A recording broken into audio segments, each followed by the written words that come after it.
Bonjour. Alors, nous sommes appelés dans la première lecture à aimer en vérité. C'est pas si évident de ne pas se cacher. Ce n'est pas si évident de laisser reconnaître par les autres ce qui nous habite, ce qui nous travaille, les luttes qui sont les nôtres.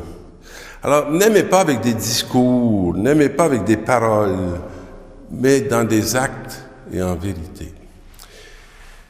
Et si on décide d'aimer que ceux qui le méritent, notre chair souvent meurtrie, souvent heurtée, va beaucoup plus se fermer à l'amour que s'ouvrir à l'amour.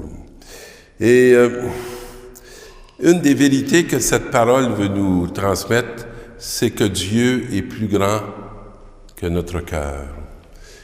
Et c'est étrange, lorsqu'on fait la vérité, de toucher comment notre propre cœur nous accuse autant nous-mêmes qu'il accuse les autres.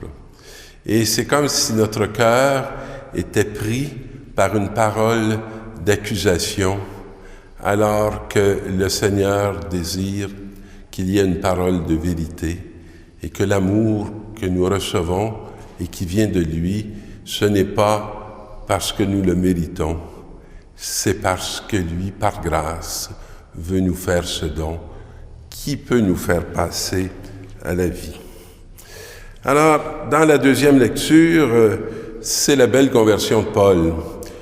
Et Paul était connu par beaucoup de la communauté avant de se convertir, parce qu'il les avait persécutés, parce qu'il avait tué beaucoup des leurs ou encouragé ces actes.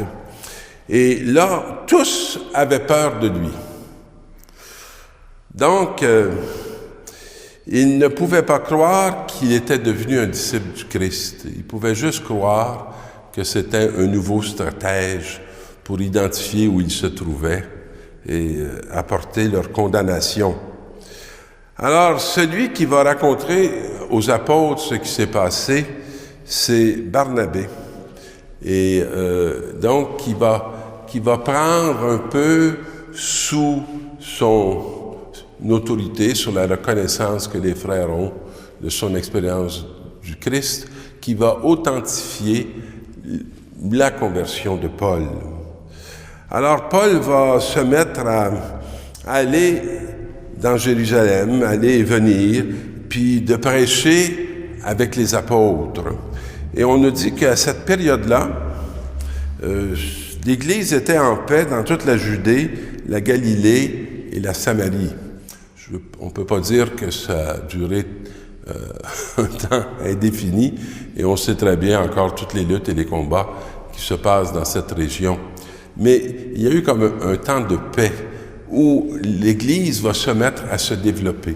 Ça ressemble un peu au début de notre colonie ici, lorsque Ville-Marie prenait naissance et qu'il y avait comme une unanimité au niveau de la foi et qu'il y avait de grands personnages qui avaient vraiment consacré leur vie pour fonder cette nouvelle France.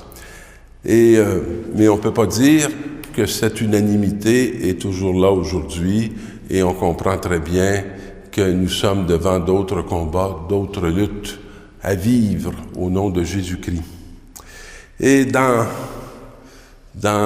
l'Évangile, on va nous parler de l'importance de la vigne et des serments. Souvent, on voit ça dans les églises, des luttes et des combats qui vont se faire au nom de Dieu, au nom de la foi, mais qui sont un peu rigides, qui sont parfois très condamnants ou même parfois violents.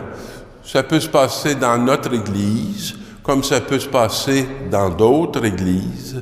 Et une des caractéristiques, lorsqu'on prend le temps de bien évaluer la dynamique qui se passe, c'est de s'apercevoir que souvent nos luttes, on les fait détacher de la vigne. C'est comme si le sarment pense qu'il est le déteneur ou le détenteur, à lui seul, de la vérité, de la sagesse, et qu'il a un pouvoir qu'il s'accorde de pouvoir à la fois donner vie ou donner mort au nom d'une vérité qui ne ressemble plus dans le concret à l'amour. Demeurez en moi comme moi en vous. Où demeurons-nous? De même que le serment ne peut plus porter de fruits par lui-même s'il ne demeure pas sur la vigne, de même vous non plus si vous ne demeurez pas en moi. Et il me semble qu'à travers cette parole, on peut voir comment il est important de rester greffé pour ne pas s'égarer, pour ne pas sombrer dans une réalité qui ne peut pas porter les fruits parce qu'elle n'est plus liée à cet amour qui règne entre le Père, le Fils et le Saint-Esprit. Et cette parole va nous dire quelque chose d'excessivement, je dirais, tranchant. Les serments secs, on les ramasse, on les jette au feu et ils brûlent. Si vous demeurez en moi et que mes paroles demeurent en vous, demandez tout ce que vous voudrez et vous l'obtiendrez. Et ce qui fait la gloire de mon Père, c'est que vous donniez beaucoup de fruits. Le Seigneur ne nous appelle pas à une forme de réussite, il nous appelle à donner du fruit. Et pour que son fruit soit donné, il faut des chrétiens capables de se livrer et de se donner eux-mêmes à la manière du Christ, en prenant le chemin de la résurrection, qui est un passage de la mort à la vie, une sagesse qui nous fait monter sur la croix, descendre dans les tombeaux et sortir vivant.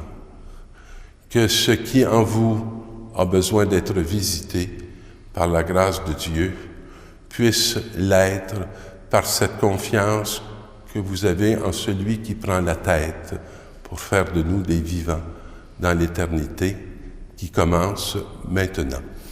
Bonne semaine, mes amis.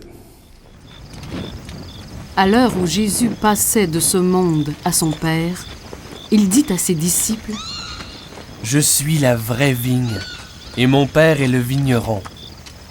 Tout sarment qui est en moi, mais qui ne porte pas de fruit, mon Père l'enlève. Tout sarment qui donne du fruit, il le nettoie, pour qu'il en donne davantage. Mais vous, déjà, vous voici nets et purifiés grâce à la parole que je vous ai dite. Demeurez en moi, comme moi en vous. De même que le sarment ne peut pas porter du fruit par lui-même s'il ne demeure pas sur la vigne, de même vous non plus, si vous ne demeurez pas en moi. Je suis la vigne, et vous les sarments. Celui qui demeure en moi et en qui je demeure, celui-là donne beaucoup de fruits, car, en dehors de moi, vous ne pouvez rien faire. Si quelqu'un ne demeure pas en moi, il est comme un sarment qu'on a jeté dehors et qui se dessèche. Les sarments secs, on les ramasse, on les jette au feu et ils brûlent.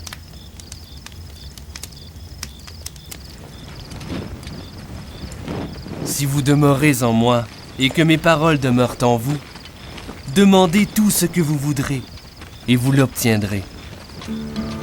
Ce qui fait la gloire de mon Père, c'est que vous donniez beaucoup de fruits. Ainsi, vous serez pour moi des disciples.